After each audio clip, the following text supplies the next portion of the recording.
この動画は過去動画の再放送です。途中紹介されている別動画は現在アップされていないものもあり、リンク切れしている場合がありますが、ゆっくり再アップしていきますのでお待ちくださいね。それではご覧ください。こんにちは、さいとうなおきです。今日も気まぐれ添削やっていきたいと思います。今日の作品はこちら。めちゃくちゃかっこいいイラストですよね。ジョンさんの作品でタイトルはエール。何か困難が襲ってきてもボロボロになりながらそれを乗り越えようとしている人にとっては、それがきっと何かのエールだからという思いをぶつけて描きました。クライマックスシーンみたく最後の一撃をぶつけ合うような構成にしています。自分は強めの光が当たるようなイラストは描いたことがあまりないのですが、色を塗る段階でコントラストの明暗がはっきりなるように工夫して描きました。ぜひ添削をよろしくお願いします。特に添削してほしい部分は顔の表情、顔の割合に顔の面積が小さくなる場合、そしてその他気になるところすべてです。何度かイラストを描いている中で思ったのですが、人物の全体から上半身を収まるように描いていくことが多く、顔の表情にあまり意識がいっていないんじゃないかという気がしています。理由がそもそもイラストの中で自分の描くキャラクターの顔が小さく描かれているから、追加で表情を書き込むことができないからだと思うのです。バストアップみたく顔が大きく見えるようなイラストにするという方法があるのですが、いろいろなことを全体に詰め込むことをしたく、そうすると人物の顔が小さい構造になってしまいます。今回の添削でお願いしたい部分は、顔が小さく映っているシーンでの表情の付け方です。顔が小さくても表情を豊かに表現できる方法があるなら、添削を通して教えていただければ幸いです。もちろんそれ以外で気になる部分がございましたら、ぜひ添削をよろしくお願いします。とのことです。いやー、とてもね、いろいろな反省点が浮かんできているようですが、僕としてはね、全体的にすごく大胆な構成になっていて、迫力のあるイラストだなというふうに思いました。特にね、この剣を含めて、この大きな円を描くような構成になっているのが、すごくね、勢いを感じていいイラストだなというふうに思いました。ただですね、ジョンさんもおっしゃっているように、数点気になるポイントがあるのも確かだと思います。顔の表情と、僕としては勢いを出そうと思って描いたこのエフェクトですね。いろいろなエフェクト。ここですね、ものすごい力を入れて全体的にブワーッと描いているエフェクトだと思うんですが、このエフェクトもちょっとこのせいで見た目が損なわれている部分もあったりして、その点もね、若干僕には気になりました。なので、顔の表情と勢いのあるエフェクト。この2つにね、ポイントを置いて添削を進めていきたいと思います。それでは早速、行ってみましょう。まずですね、要望があったキャラクターの方から添削していきたいんですが、エフェクトがね、上に乗っかっていると修正しにくいので、最初に非表示にしちゃいますね。エフェクトの方は後で詳しく解説します。はい。そしたらですね、ここからキャラクターとキャラクターの表情について解説していきたいんですが、表情っていうとね、どうしても顔の中身のことだと思ってしまいます。ですが、そうじゃありません。表情って半分ポージングとか画角に影響されるんですよ。このイラストってテーマとしてはチャレンジというニュアンスが含まれていましたよね。自分よりもね、強い相手に向かっていくような、そんなチャレンジの要素が含まれていました。それを考えた時に、今、刀をね、ガーッと下の何かに対して攻撃を加えているように見えるんですが、それだとね、チャレンジ感が薄いんですよね。どっちかっていうとチャレンジって自分よりも巨大な何かに挑むような印象が欲しいので、俯瞰の構図よりもね、煽りの構図、見上げた方がよりチャレンジするような表情を描くことができると思うんです。なのでね、煽り構図にしていきたいです。まずは角度を直す前に少しキャラクターを上にずらします。はい、こんな感じ。でね、いきなりね、煽り構図にしろって言われても、ちょっと難しいと思うので、一応ね、煽りをイメージして写真を撮ってみました。これですね。はい。いや、でね、ちょっと何かの参考になると思ってこれ撮ってみた写真なんですが、ごめんなさい。ちょっとね、怖すぎました。チャレンジしているような一生懸命な表情を撮ったつもりだったんですが、もうね、街を破壊している怪獣にしか見えませんので、ちょっとこれは体の傾き程度の参考にしてみましょう。ちょっと怖すぎるので非表示にしますね。はい。では気を取り直して胸の角度から調整していきます。やってみます。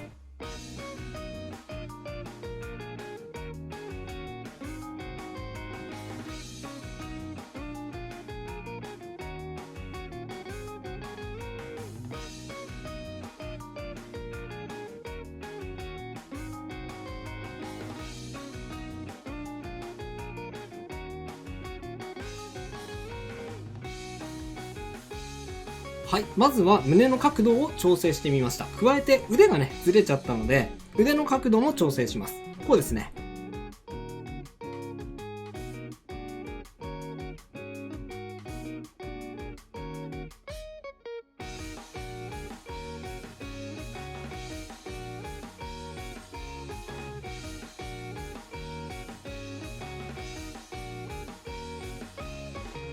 はい、こんな感じ。でね、ちょっとこれは絵柄もあると思うので、言うかどうか迷ったんですが、でもね、全部言ってほしいっていうことなので、言いますね。この女の子のキャラクター、ちょっとね、女の子にしては上半身が屈強な感じで、ガタイがね、少しよく見えてしまっていますね。これが意図したものだったら全然いいんですが、もしかしたらね、違うかもしれないので、ここも少し調整を加えてみます。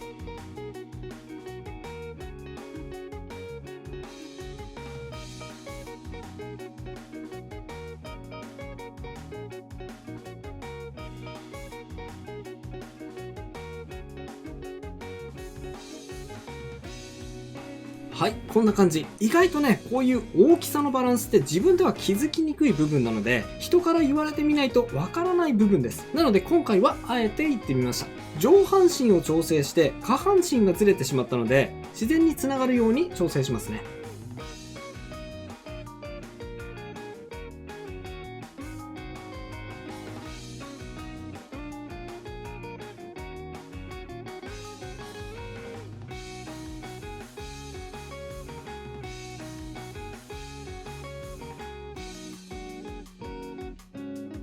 はい、こんな感じです。でね、いよいよ顔の部分に移っていきます。顔を直さないとね、いまいち煽り構図に見えませんからね、直していきましょう。ポイントになるのは、目の角度、目の位置ですね。やってみます。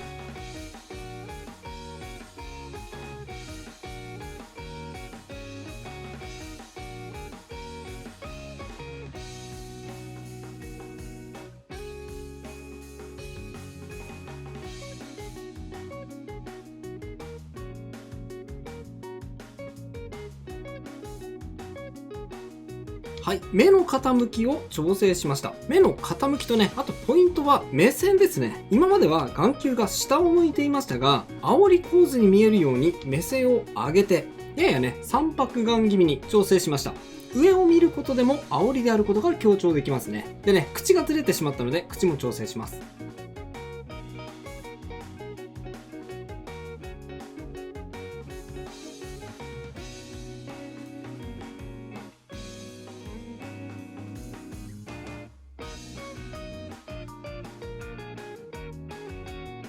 はい、こんな感じです。ポイントは上唇の角度ですね。さっきはですね、上唇の角度がこんな風に下に向かってね、円弧を描くように湾曲していましたが、これをね、逆に上に向かって湾曲するように描いてあげると、煽り構図であるニュアンスを含ませることができます。こんなね、細かい部分でも煽り構図であることが表現できるんです。これお手軽でしょ？はい、顔の中身を調整したので、角度的に違和感が出てきてしまった部分を調整しますね。やってみます。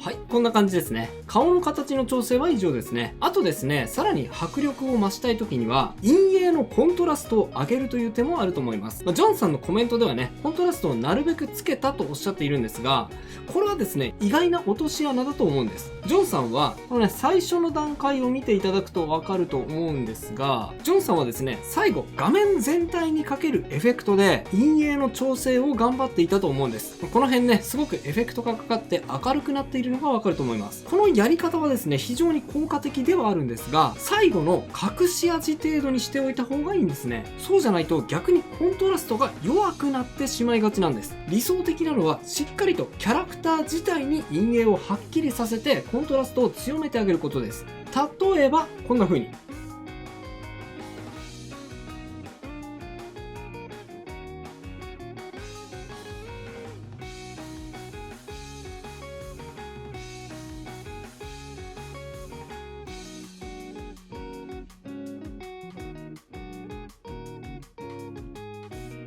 はい、一旦ですね、影を今までよりも濃いめにつけてみました。なおかつ、こうです。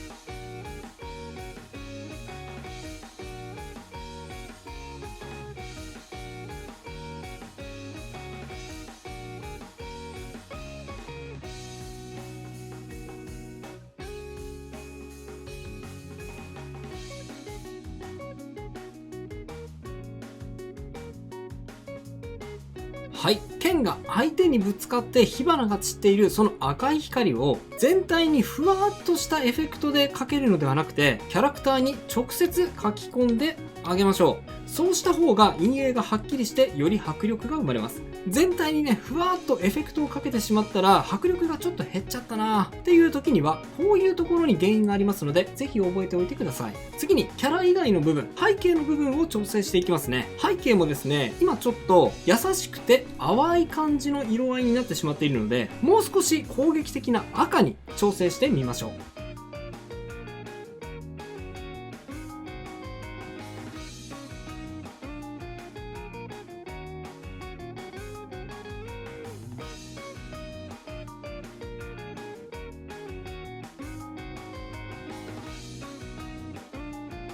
はい、こんな感じ。赤からね、白にグラデーションをかけるとあまり攻撃的なニュアンスって生まれないので、こんな感じで黄色を挟んで火花が散っているような、そういう感じの色使いにしてみました。次にね、吹き飛んでしまった装甲。これね、非表示にしていたんですが、これについてはもう少しダイナミックに大きさや陰影を変化させたい部分です。ちょっとね、胸のパーツとかも取れてしまっているので、そこも装着させつつ、大きさやバランスを調整してみたいと思います。やってみます。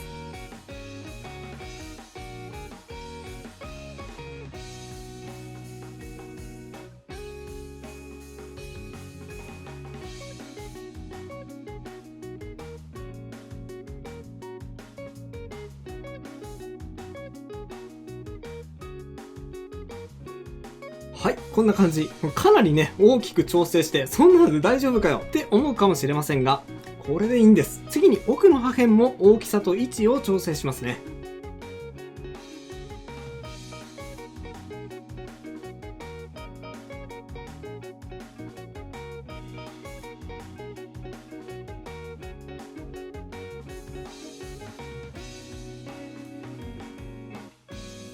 はい、こんな感じ。でね、これだけだとまだちょっと違和感があると思うんですが、それはなぜかっていうと、この破片がですね、すべてキャラクターと同じ色味になっている状態なので、この吹き飛んだ破片にも目が行き過ぎるんですよね。なので、キャラクターと色味を変化させて、この破片に必要以上に目がいかないようにすると、さらにベターだと思います。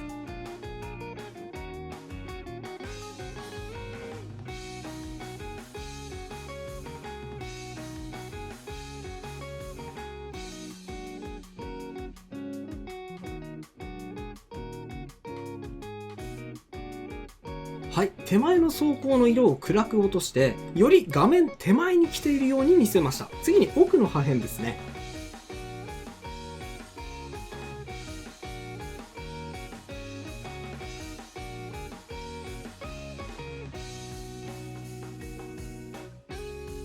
はい、こんな感じ。奥の破片は背景の色に影響されて、ちょっとね、黄色みがかったような感じにすることで、背景に沈めてみました。こうすることで全体的にスッキリ見えるでしょ。あとはね、ところどころに飛散していたこの岩なんですが、この岩がですね、ちょっと若干唐突なので、どちらかというと、この岩も飛び散った装甲にしちゃった方が、さらにね、勢いというか、迫力が生まれるような感じがしますね。やってみます。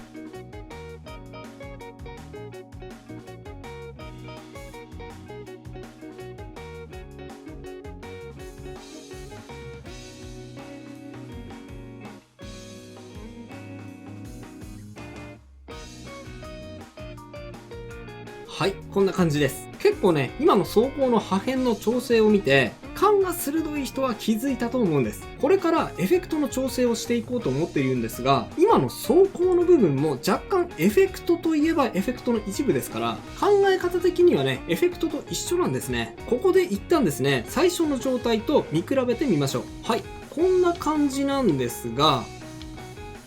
最初のね、このエフェクト、すごく頑張って描いていると思うんですが、いまいち迫力が増さずに、なぜかちょっとキャラクターが見えづらい感じに邪魔しているような感じになっているのかというとですね、一言で言うと、粗密の意識が少し弱いからだと思います。粗密、つまり、あまり密度がなくてスカスカな部分と、密、ギュッと密度が集まった部分との差をつける意識のことなんですが、これがあまり意識できていなくて、全体的にまんべんなくエフェクトが入っている状態になってしまっているので、迫力があまり感じられない状態になってしまっているように感じるんですね。これを解消するには、粗密の意識を強くイメージしながらエフェクトを入れる位置や分量を調整するといいと思います。まずはですね、この白いエフェクト、このね、気流のようなエフェクトですね。これを粗密の意識をつけながら描いてみましょう。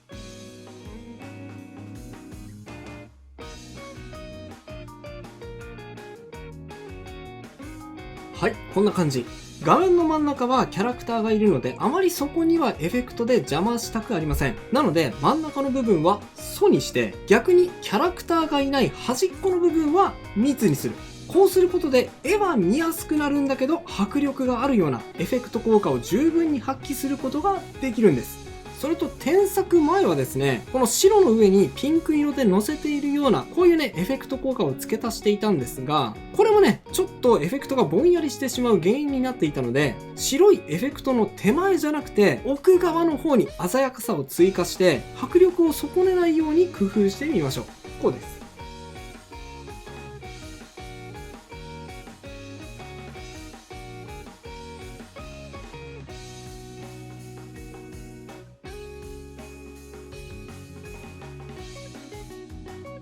はい、こんな感じですね。次に、剣に付随している炎エフェクトにも粗密の意識を適用してみます。こんな感じです。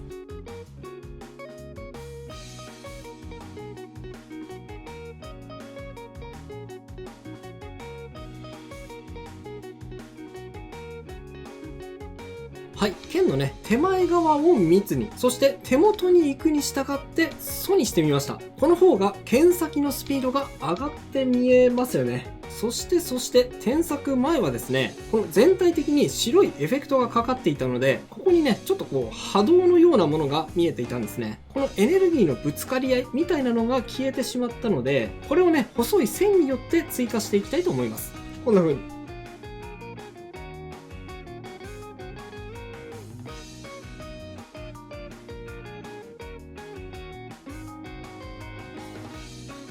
それとですね、体全体から放たれていたこの電撃エフェクト。これも全体に描くことで逆に目立たなくなって見えづらい感じになってしまっていたので、効果的な部分に少しだけ追加することで見やすく、そして効果的に見えるようにしてみたいと思います。こんな風に。